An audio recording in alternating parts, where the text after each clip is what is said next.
Hello, everyone. It's time to have Justin on the podcast again because, well, it has been quite a time. Hello, Justin. Hello, everybody. And today we will talk about Hearts of Iron 4 and the Man the Guns DLC because there were quite some changes to the game. And Justin, who is our naval expert, will tell us a bit more about it because he really liked it, so from what I have gathered so far. Yeah, it's pretty good. So, I guess before I start, and anybody stumbling across this that hasn't seen our old podcast, this one will hopefully be just a shorter update to that. I think it was almost an hour long, the last one we did. I think it's almost an hour of us ranting. Yeah, I mean, that's easy. It happens fast, easily. But so to be totally clear, I'm a more kind of average, maybe slightly above average Hearts of Iron player. So I'm not going to be talking about the absolute finest points of balance or how you can break the system and conquer the world as Albania. I kind of just don't care. Also, I'm not really good enough at the game to do it anyway. So with that kind of caveat out of the way, I'm going to start, I guess, with probably one of the biggest changes, which was the changes to oil and the addition of fuel, which Yeah. is it's baffling that they didn't have this in from the start. Um, but anyway, it's here. So I intended to try and get a full game in before this podcast, but I was playing as Japan and I mismanaged my fuel stockpile. I thought I had enough, and then I started using my Navy, and I realized I was going to be running out within like 3 months of the war in the Pacific starting. So it's like, oh, I'm not even going to be able to take the Dutch East Indies, and a whole bunch of other crap happened, so I had to abandon it. But I got fairly far enough to really get a grasp of the mechanics. I also played a bit of an Italy co-op game with a friend of mine. I mean, that sounds really interesting. If you're running out of fuel with the Japanese rather early on, that seems pretty on spot, right? Oh yeah, it's a massive improvement over before where I just didn't care. Like between and I'll get to this in more detail, that how overpowered, in my opinion, synthetic refineries were in the old patches of the game, and also like the fact that there was no fuel, meaning I could just produce my Air Force and Navy and have them just doing everything all the time for years and never have to worry about it. Now I had to create, for example, a very weak, relatively fuel, economical China squadron that would kind of sail around to deal with the Chinese. Before, I would just dump the whole Japanese Navy in there, and their poor little light cruisers just get savaged by all these battleships. But now I can't afford to run all those battleships all the time, so I have to actually think about these kinds of things, which before was completely absent from the game.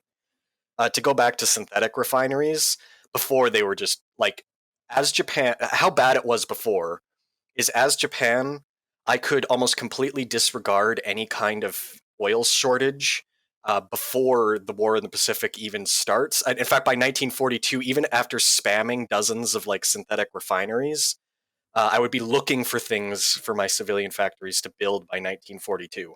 Like I was giving up nothing and just gaining all of this oil to the point where I'm like, I don't even need to really capture that much to sustain myself. It was really silly. But now they can still give you rubber. They split the techs up. I usually ignore the rubber side as Japan because you capture so much of it when you take the Dutch East Indies. But the I wanted to experiment with see how much fuel you could get, and it's pretty modest. Like there's no way you're going to be able to replace having oil. You can supplement your fuel, Yeah. but not replace it like you could before, which I think is a really, really good change. Yeah, it's more historically accurate as well, I think. Yeah. Yeah, yeah, definitely. So now I feel like, as Japan, I feel like I need to capture the Dutch East Indies and the Southern Resources area very quickly, because if I don't, I'm screwed. Which is nice, because before it was like, whatever. But yeah, so that's the fuel side, and I honestly, I think it's great. I can't comment on exact the fineries of balance. I don't know if something is burning more than it should or less than it should, but again, to like an average player like myself, it doesn't seem to be like overly bonkers in one direction or the other. So it now feels basically more balanced, and you also have to make more force conversion conservative decisions, like not send every time the whole Imperial Japanese Navy to deal with a Chinese gunboat, but just send them more force, which usually in games is the problem, because Mhm. in real life they always had like, okay, we can't send that much, or we can only send that much, and in games usually just send everything and you bomb them. Yeah, and of course it goes right into land army composition too. Like you can't just willy nilly motorize everything or whatever, even if you have the production to produce enough trucks, because you're going to be hemorrhaging fuel trying to move all this Yeah, stuff around. You need to be really careful what you're doing, which is great. It adds like a really nice another layer to the game that was absent for this patch. yeah, that sounds excellent. Um, So oh what yeah, go ahead. about the new naval construction system? I like it. I don't feel a huge difference between it and the older system regarding whether you can pump out new capital ships faster or not. I know there is a difference, like, but at least for my build, like I was still able to get 2 Yamato class out quicker actually than historical. Not much quicker, but a little bit quicker. So that side of it is pretty the same to me.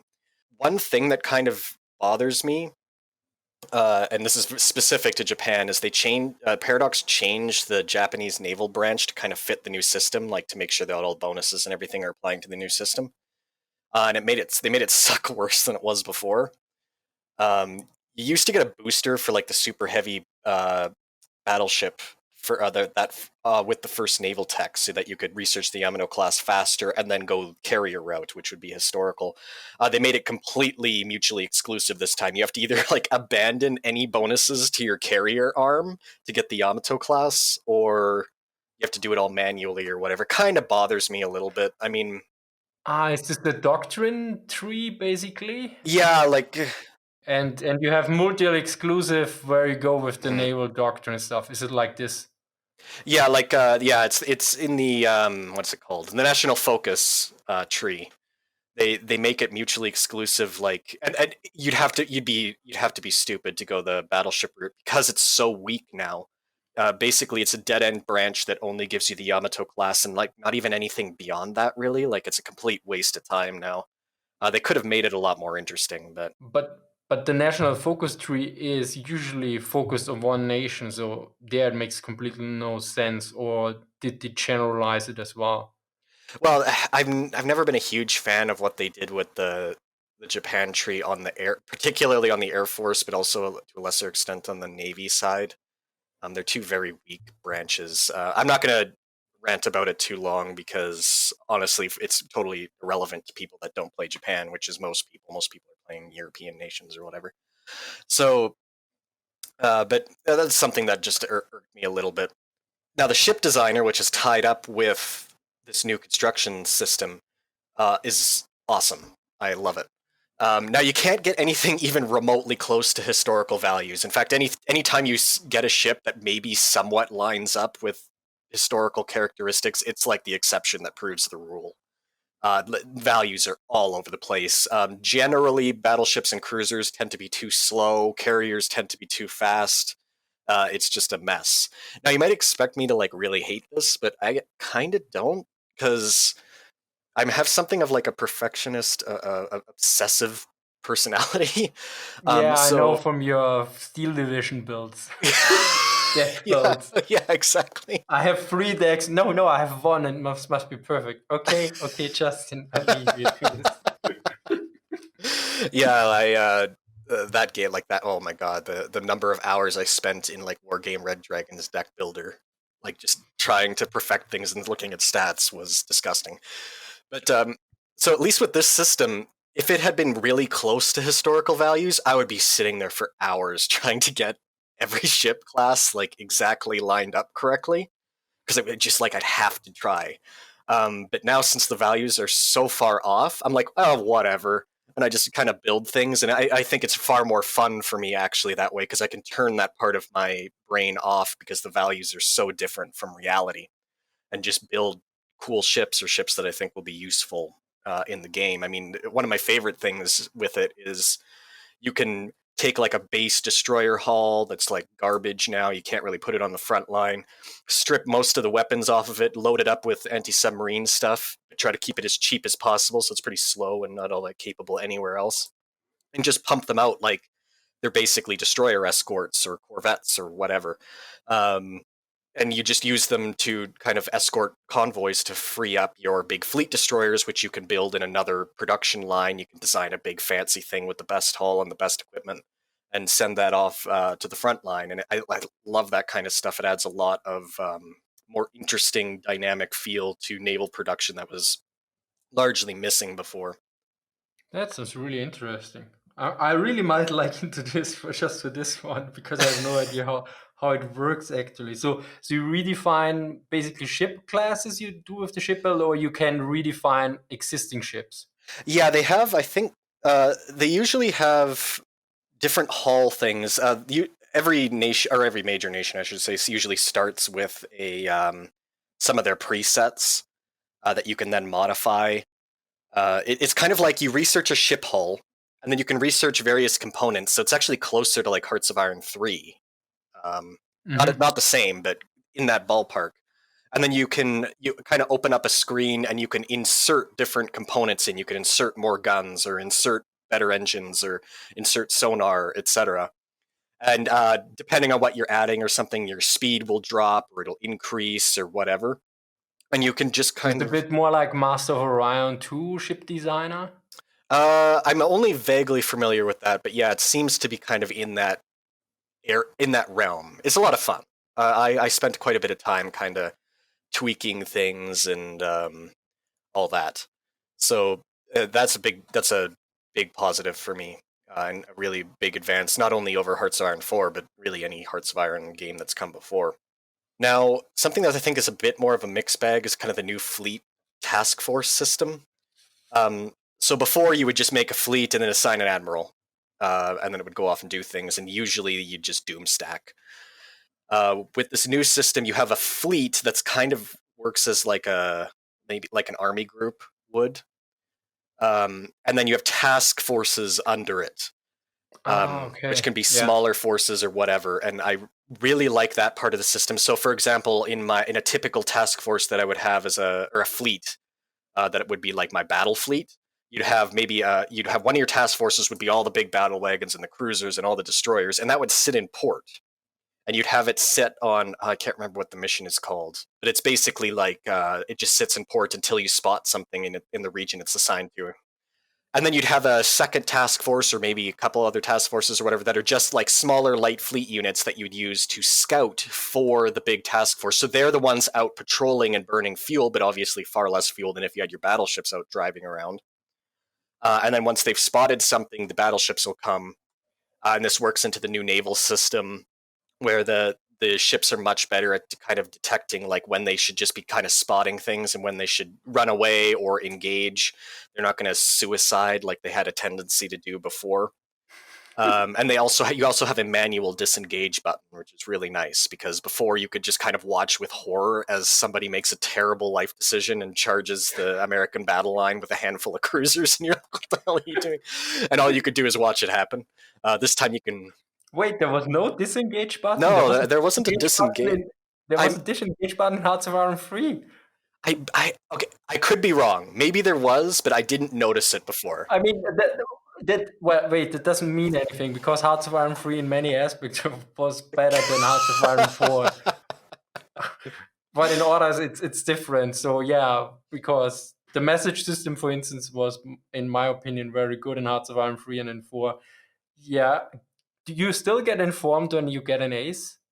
Yeah. Just imagine, in the Führer headquarters, suddenly Goering pops in. My Führer, we have a new ace. Yeah, really. But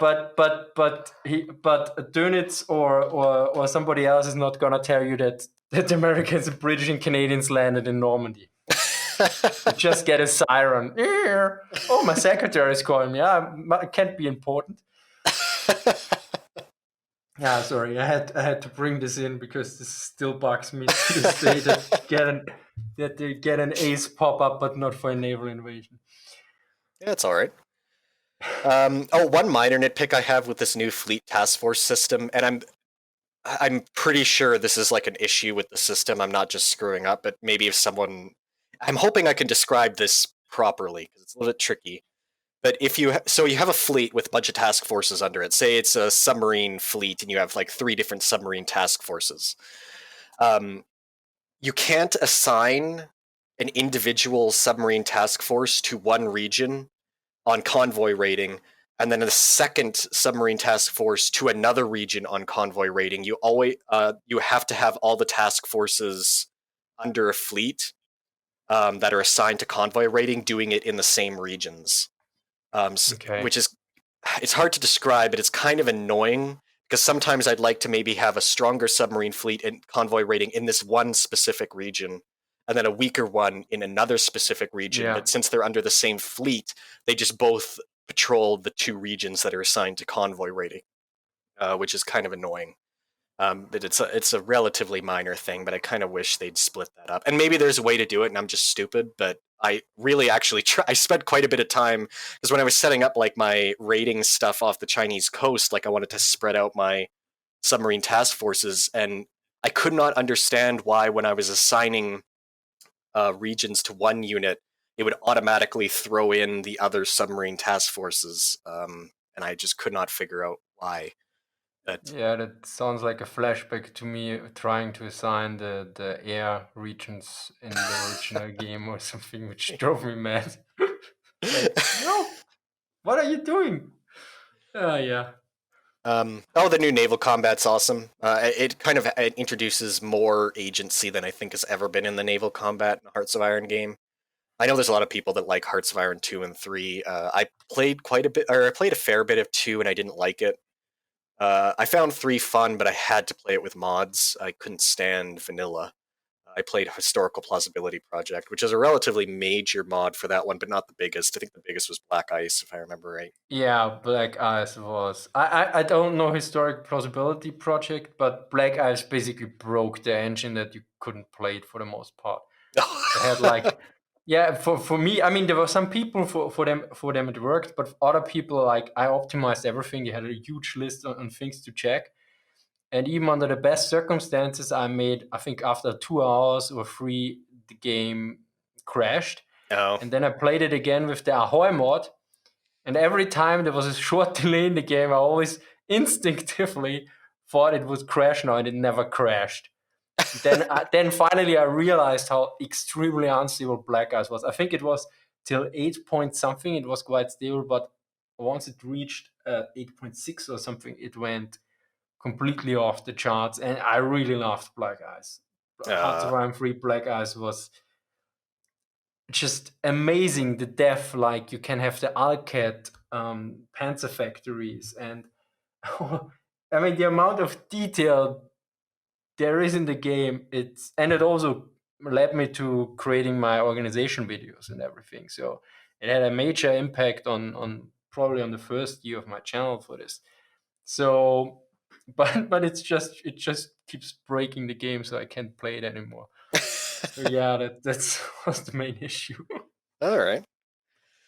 But my main point, I guess, is that for me, I had so many issues with Hearts of Iron 2 and 3, mainly because the naval combat, even with mods, was so shallow. Yeah. There was basically just dice rolls. They hadn't really paid much attention to it since really even the first Hearts of Iron. Like very little development had happened before Hearts of Iron 4. It was all on the land combat.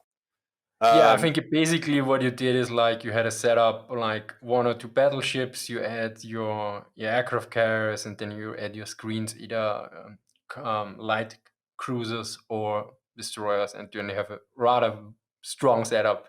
And then naval bombers kick everything else. oh yeah, well yeah, we'll get to naval bombers.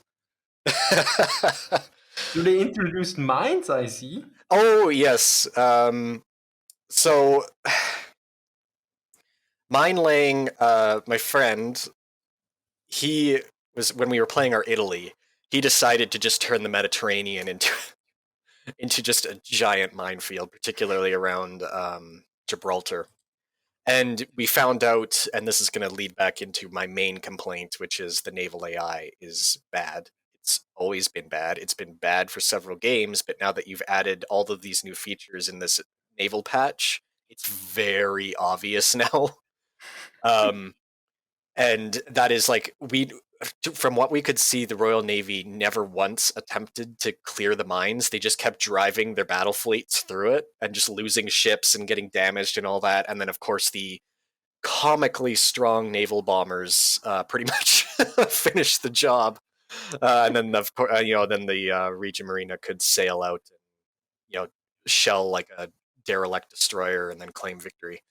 So it was just kind of like, oh, I see that. Like, so I was actually very careful with how I used mines. I had to set up my own house rules because it was very obvious that the AI was totally incapable of dealing with them. It was already fighting with enough issues that I didn't need to help it along. Which is never good that you have to handicap the Yeah. When yourself. have to hold back your, then yeah, that's usually quite an issue. Yeah, there's other issues I've observed, and I've read the forums, and it's come up. I think it's actually like larger issues, and that is the AI seems to be struggling with the task force system as well. Like it's reluctant early on to send its like full strength against you. So it kind of feeds you like little cruiser destroyer groups until you shoot all of them up until they have basically nothing left but capital ships, and then they throw unescorted capital ships at you, and you just wipe them all out. Like my friend as Italy, he wiped out, he almost annihilated the Royal Navy probably by maybe 1941. It, and it So was it pretty just comes easy. in piecemeal and you kill it off. Okay, yeah. Yeah, it was problematic. There were a handful of fleet engagements, but not too many. For the most part, they kept just trickling in small task forces that kept getting annihilated. And again, still, naval bombers are overpowered as ever. You just spam those, and you can almost forego any kind of meaningful, strong surface fleet. Yeah, I There, mean, wasn't the, I mean, historically the reason was that the most navies or air forces, depending on whom was in charge of the naval bombers, had rather few, right? Rather few units that were capable of this. I mean, the exception is the Rico units of the Japanese. So, so to a certain degree, the naval bombers are probably historically accurate in the strength they have, but since everybody is now playing with the knowledge and you see the values basically before the war starts, that they can min max there. Or what is your opinion on yeah, this? I think that's certainly a large part of it, because particularly as Italy, because if I recall correctly, the Regia Aeronautica, they didn't have a whole lot of stuff trained very well in anti-shipping duties. Uh, but of course, playing as Italy as a human player, what's the first thing you're going to do in the Mediterranean? Well, you're a giant, like you're a giant boot reaching out into the Mediterranean littered with airfields. So you're going to just spam naval bombers Yeah. and use them just all over the Mediterranean. Like the Central Med is practically like a no-go zone for enemy fleets. But of course, to move anywhere, the Royal Navy needs to go through it, and they love sending ships to Malta, which you can then just mercilessly port strike and all that kind of stuff. So there is kind of that element there. If you maybe set up more stringent rules to limit your numbers of naval bombers or everything or and stuff like that, it might be maybe a bit more fair. Of course, it doesn't help. Yeah, or have national focus limits or doctrine limits or something. Because I know it for the Luftwaffe, they had very few units that were capable of anti-shipping operations. Main exception was the 10th Flieger Corps. And yeah, when they were shipped to the Mediterranean, they made quite an impact, as Bismarck pointed out in our alternative history Mm-hmm. video on the main channel, which I will now plug. No, that was a good for anyone that missed that. That was a really good chat, actually. I have actually a question for you. Okay. I mean, it's a very detailed question.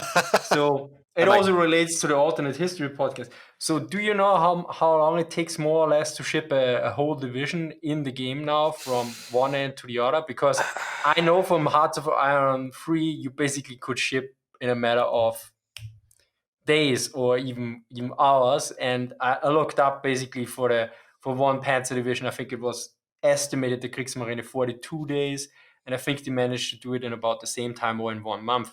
But definitely, in game, at least in Hearts of Iron 3, it was like 30 times faster or something, or 60 times faster. Oh yeah, it's still the same way in Hearts of Iron 4. Like transporting from a friendly port to a friendly port is extremely easy to do in game. One thing I will add though is that it's a lot harder to do a naval invasion in Hearts of Iron 4 versus 3.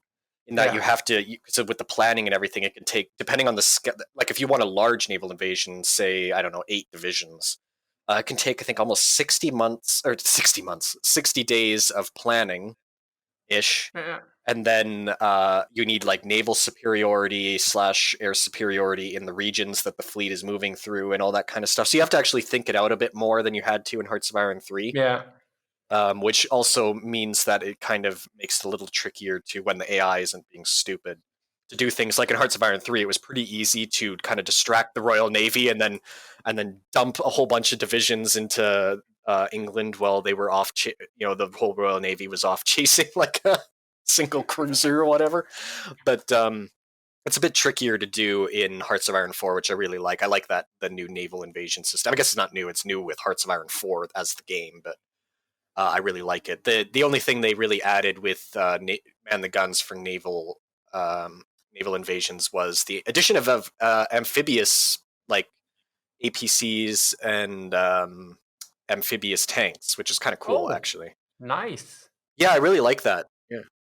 So you can have the Tauchpanzer and the swimming Japanese tanks. Yeah, like they added all that kind of stuff so that it adds, and it's not just like a pointless thing either, because honestly, before, since Marine divisions kind of lacked a lot of punch, Yeah.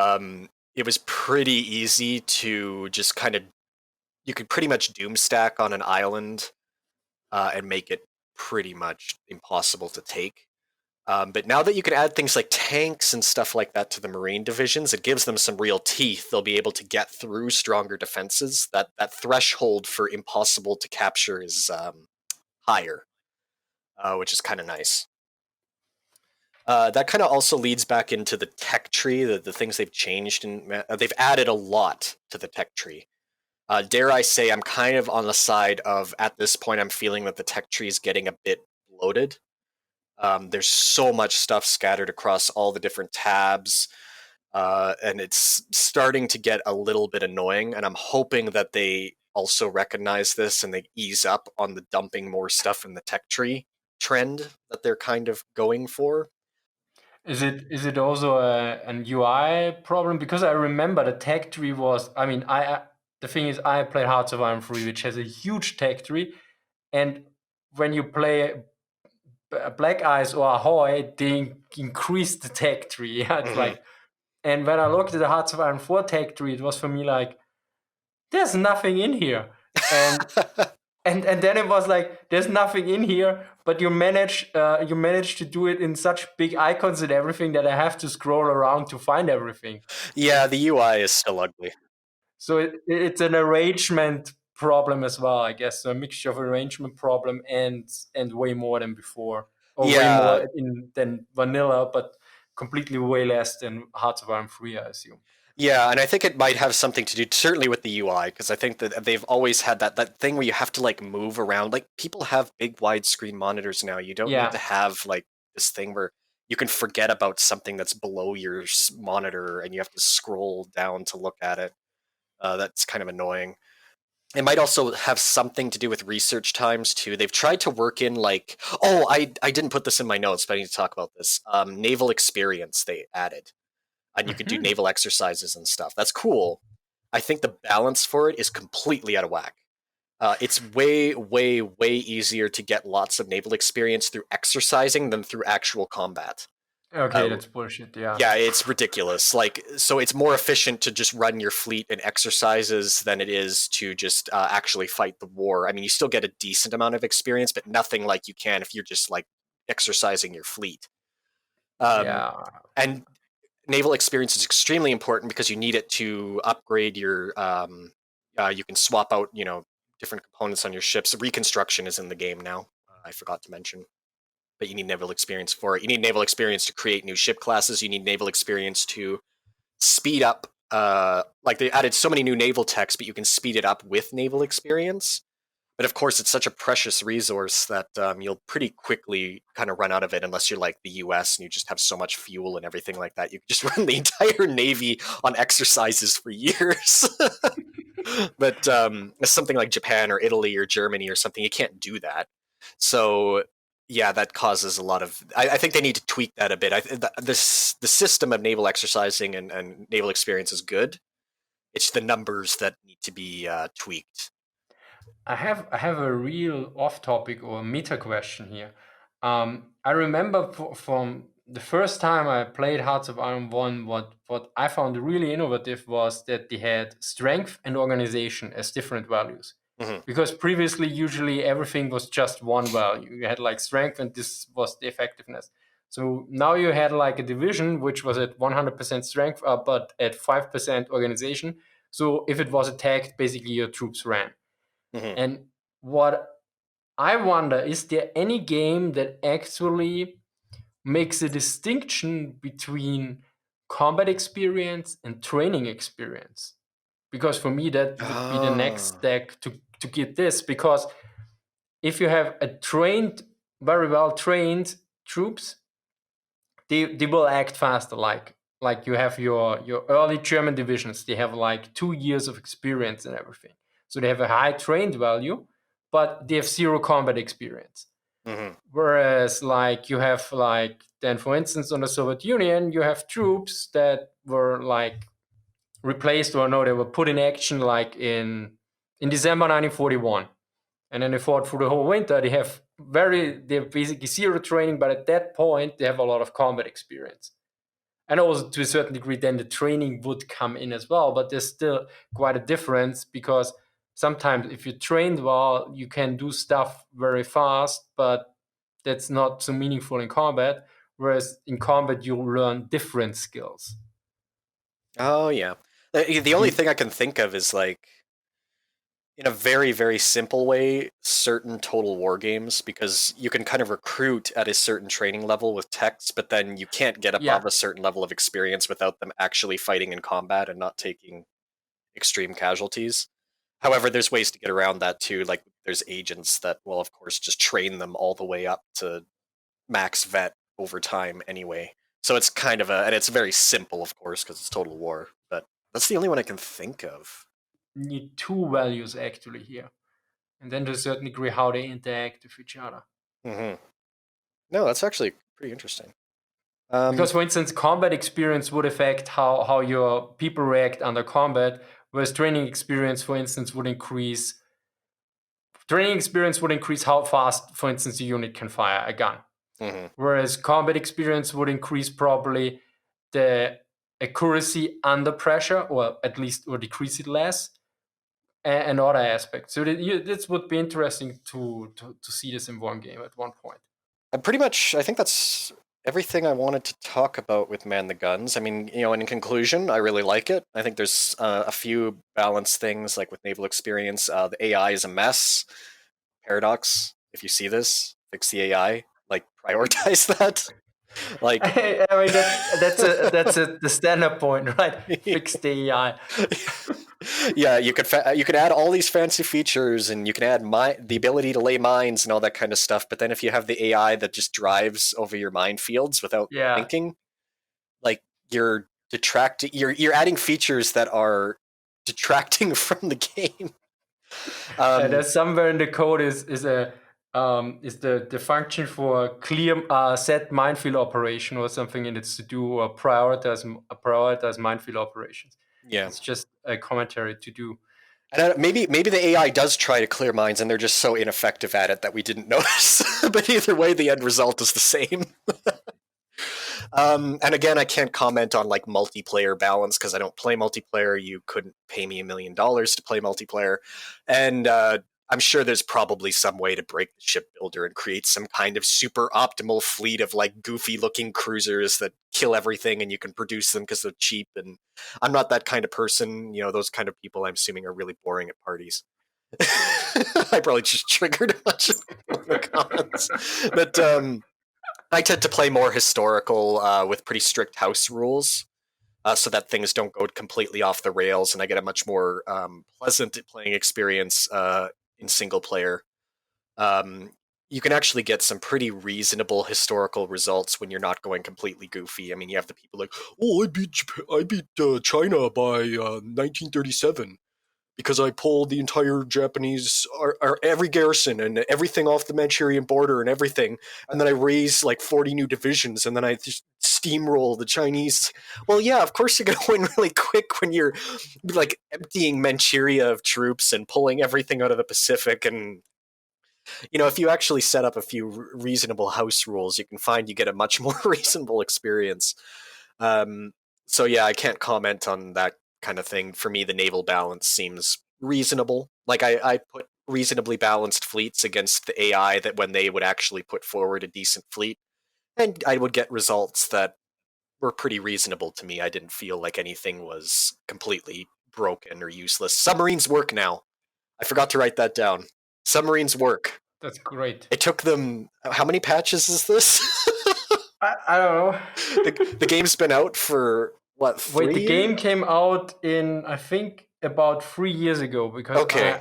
it was around the time I moved from Germany to Austria back, and this was in end of May, I think. But I think it came out later on. It was something around this time. Must have been summer 2016, I think.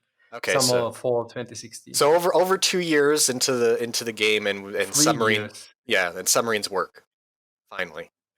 Like before they were just before they were either laughably broken if you like blob them up and use them in certain ways, or so useless that you should never build them. Like if you were actually trying to do real convoy raiding. Yeah, I Now, remember Hafner mentioning something around those lines that submarines didn't work at all. And I was like, okay, I never tried them. yeah, exactly. Like I actually found myself for the first time ever building submarines. Like before, I would just be like, whatever. I'm just gonna build whatever or finish building whatever ones started in the build queue, and then just move on to surface fleet because submarines were useless. But now, actually, like as Italy, I was having a ton of fun. Since I was playing co-op Italy with a friend, he was handling stuff in the Mediterranean. I was handling like a small squadron of submarines and some destroyers and a cruiser or something in off Ethiopia, and I was having like a lot of fun, like actually just raiding convoys coming from India and all that kind of stuff. Like I was like, for the first time ever, I wasn't annoyed when I was using submarines.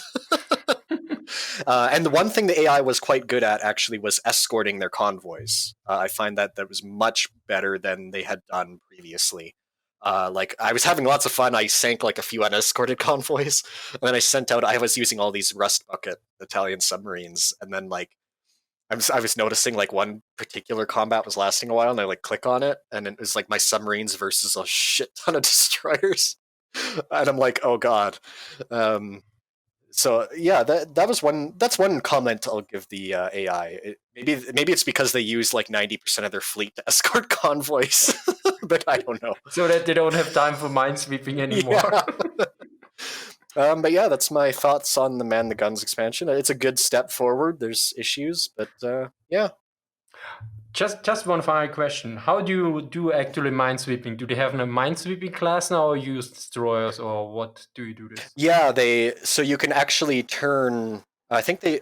What are the options? You can make mine laying submarines, destroyers, and cruisers, and you can have mine sweeping.